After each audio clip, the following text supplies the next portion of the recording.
Regan Slaymaker for International Boxing News, and I have the pleasure to be joined by 15-0 undefeated lightweight contender Josh Padley. Josh, I was going to ask how are you, but I can imagine pretty good, mate.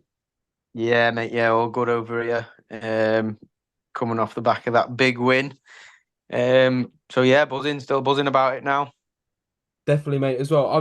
Before the fight, we done another Zoom just like this, and you'd mentioned that you'd never even been to Wembley before. It was your first time kind of soaking it all in. Before we get into the fight itself, how was the whole of fight week?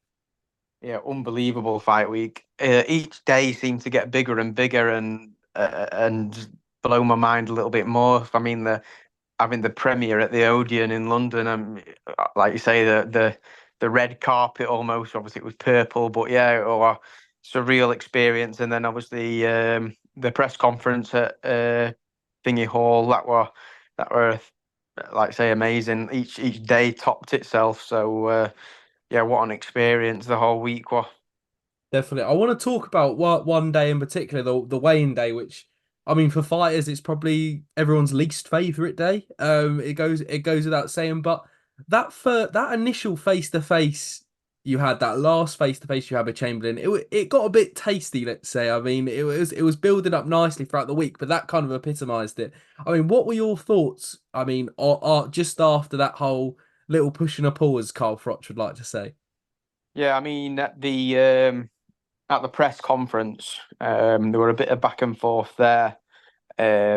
Especially on the stage, you were saying, "Are you ready? This is a proper fight. You want to be ready?" And I said, "Listen, I said this. I am ready. This is my shot." So I knew it was gonna heat up a little bit there. Not as quite as much. I didn't quite expect as much as it did, but like I say, I wasn't gonna let him just push me about. So yeah, it heated up quite nicely, and it definitely got the attention of people, didn't it? The press conference, so the weigh-in. So yeah. It definitely did, mate, as well. Obviously, fight night itself. It was a really good fight as well. Obviously you controlled it throughout large periods of time. You got the win. I have to ask before we reflect on the fight itself. Any nervousness when the scorecards are being read out? Yeah, there were a little bit, I mean, you're always going to get a little bit when you're not the favorite fighter, and he was the massive the favorite. Our everybody else were just expecting me to go there to lose and be just, as I say, just to get a payday or whatever. But that wasn't the intention at all, and that's what I was telling everybody all week. I said, this is my big shot to get in to open the door in boxing. I've been on these in the shadows too long, sort of thing. So, but yeah, it was amazing. Like, yeah, It definitely was, mate. Unbelievable performance from yourself. It's fair to say a career best performance from yourself on the biggest stage. definitely. Yeah, like you say, we had the game plan, and stuck to it.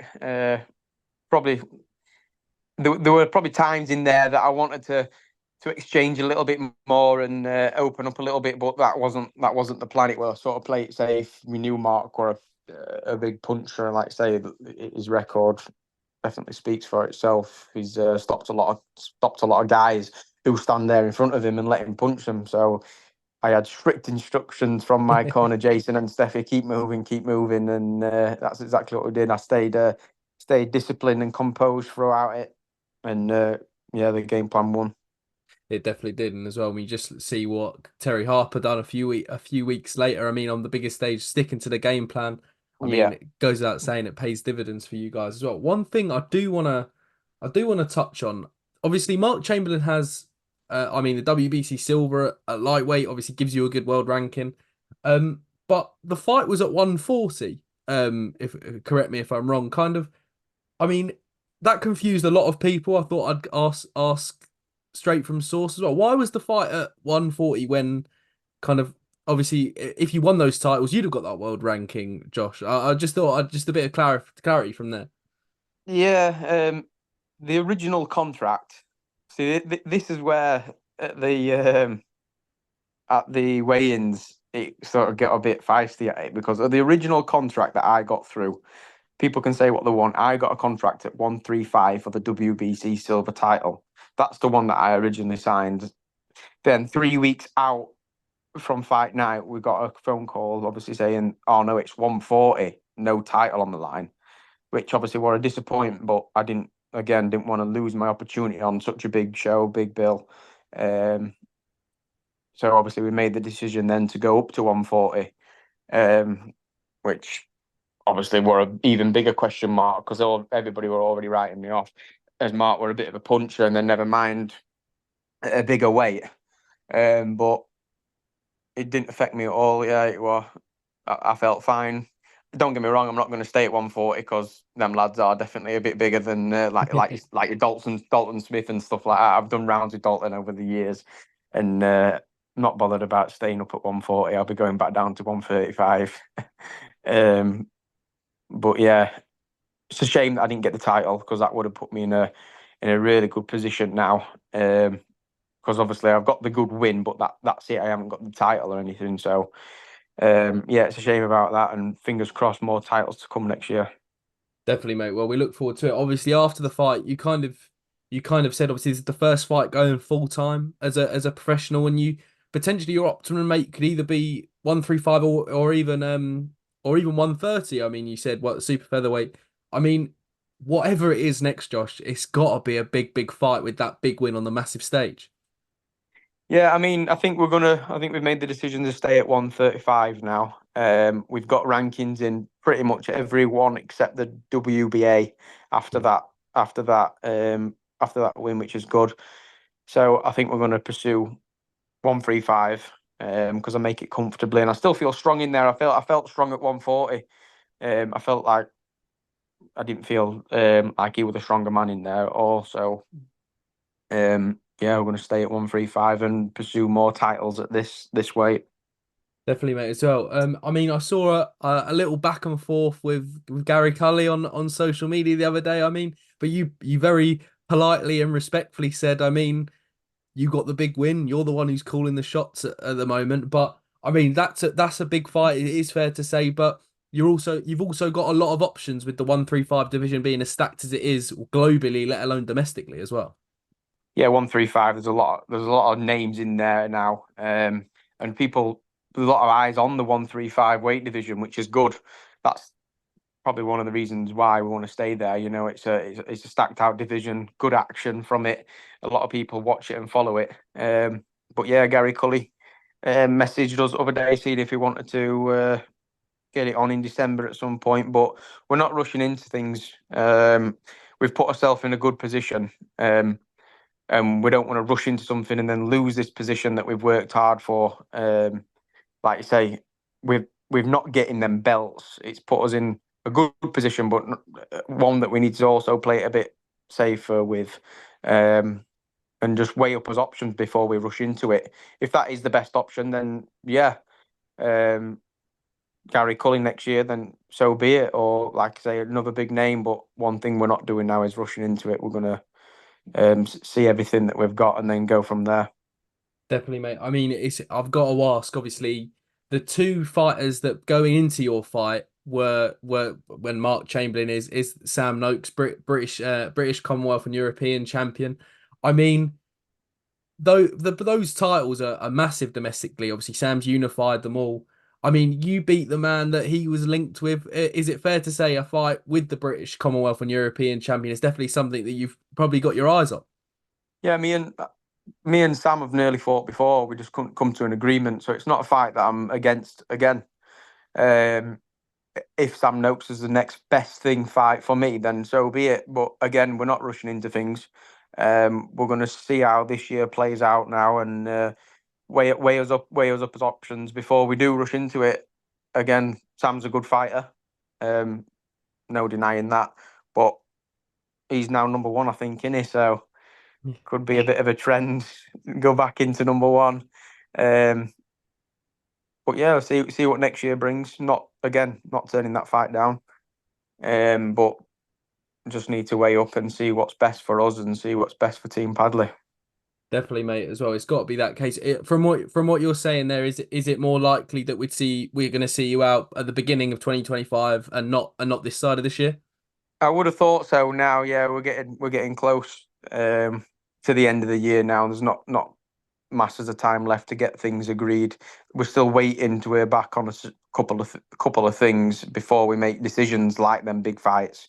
Um, so, like I say, play it out by end of this year. If them things don't come off, then yeah, I'll be pursuing another big fight and looking to probably make him another upset because the type of fights that I want, they're going to be the top kids. So no doubt I'll be the underdog again. So round two.